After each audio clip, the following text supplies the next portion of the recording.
శ్రీ లలితా పరమేశ్వరి చక్రపురం ఛానల్కి స్వాగతం సుస్వాగతం.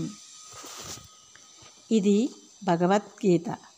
అర్జున, ఆహారం కూడా ఈ త్రివిధ గుణ ప్రధానులగు మనుష్యులకు 3 తీరులుగా ప్రియం అవుతూ ఉంది.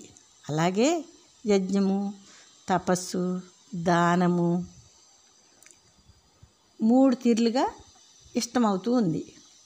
ఆ తీరులు ఈ చెప్పబోయే భేదాన్ని విను అర్జున అని భగవానుడు అంటారు. ఆయు సత్వ బల ఆరోగ్య సుఖ ప్రీతి వివర్ధన టివి రష్యాహు స్నిగ్ధ స్థిరహు హృదయ ఆహారాహు సాత్విక ప్రియాహు.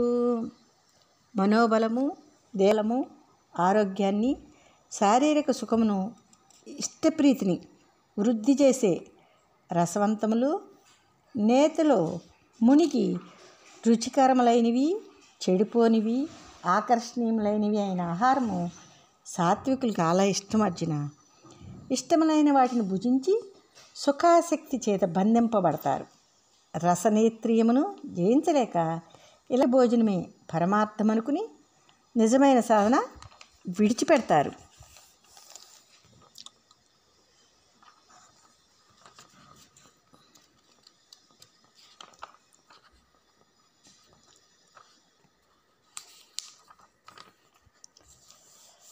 కటు, ఆమ్ల, లవణ, అతి ఉష్ణ,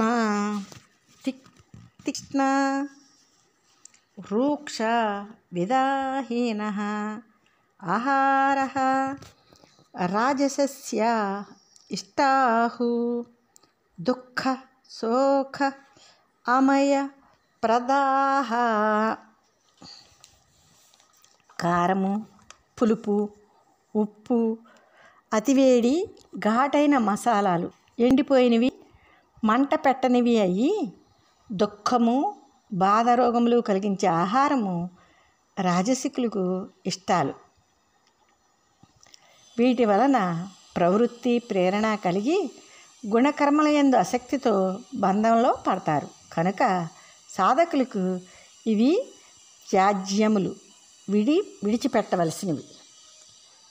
యాత యామాం గతరసం పూతి పర్యుషితం చ యత్ ఉచ్చిష్టం అపి చ అమేధ్యం భోజనం తామసప్రియం.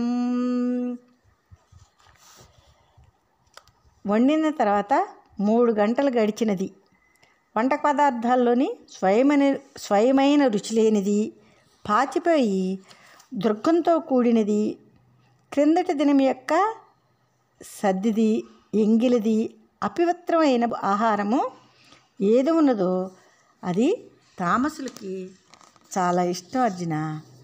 జాము గడిచినవి, వంట పదార్థంలో స్వయమైన రుచి నిలువ ఉంచటం వలన క్షీణించినవి, పాచిపోయినవి, దుర్గంధంలో కూడినవి సాధకులకు ఈ భోజనాలు కూడా త్యాజ్యములు. ఇటువంటి ఆధ్యాత్మికంగా తామసులు ఆధ్యాత్మికంగా లౌకికంగా సోమరులై నివసిస్తూ ఉంటారు అర్జున.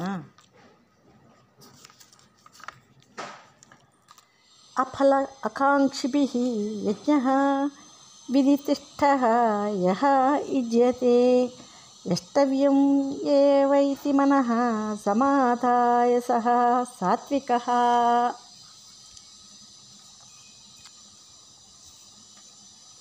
ఫలం కోరిన వారిచే శాస్త్ర విధిని అనుసరించి యజ్ఞం చేయవలసిందే అని మనస్సును సమాధానపరిచి శాస్త్రం విధించిన ఏ యజ్ఞం చేయబడుచున్నదో ఆ యజ్ఞం సాత్వికమైంది. కామములందు ఆసక్తి విడవకనే యజ్ఞములను ఫలం కోరక కర్తవ్యమును ఆచరిస్తామనేవారు సత్వగుణ భావం చేత బంధింపబడతారు. అభిసంధాయ తు ఫలం తంభ అర్థం అపి చ ఏవయత్ యుజ్యతే భరతశ్రేష్ఠ తం యజ్ఞం విద్ధి రాజసం. అర్జున, ఫలమును కోరి నిజద్వేయమును నా కొరక్కాక ఫలమును ప్రసాదిస్తారనబడే దేవతలను కపట ధ్యేయములను ఉద్దేశించి చేయబడే యజ్ఞం రాజసికమని, రాజసిక ప్రధానమైనదని తెలుసుకో. విధిహీనం అసృష్ట అన్నం మంత్రహీనం అదక్షిణం శ్రద్ధావిరహితం యజ్ఞం తామసం పరిచక్షతే. శాస్త్రవిధి లేనిది, శాస్త్రవిహితంగాని యజ్ఞాన్నము యజ్ఞప్రసాదము కలిగినది, సరిగ్గా ఉచ్చరింపబడిన మంత్రము లేనిది, ఋత్వికులకి ధనమివ్వనిది, ఆచరణయందు శ్రద్ధ లేనిది అయిన యజ్ఞం తామసమని తెలుసుకో.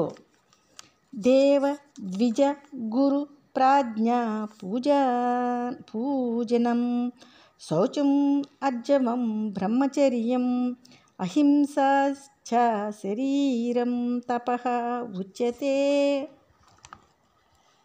పరమాత్మను, బ్రాహ్మణులను, గురువును, జ్ఞానులను పూజించుట, పూజలందు శుచత్వము, సరి అయిన బాహ్యాచరణ, బ్రహ్మచర్యము, దేహమును అనాత్మ విషయములందు ఉపయోగించుకొనుట, శరీర సంబంధమైన తపస్సు అని చెప్పబడింది.